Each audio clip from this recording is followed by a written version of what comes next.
Car ஓட்டு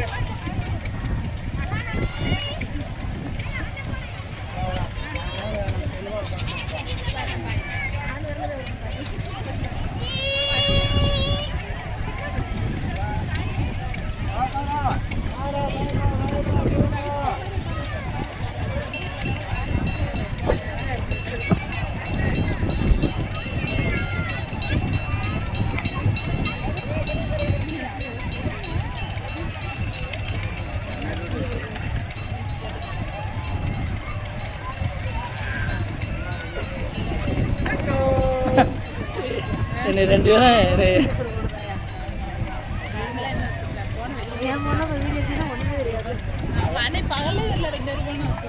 அதுதான் உனக்கு கொடுக்குறேங்கிறேன். நீங்கள் வேணாங்க.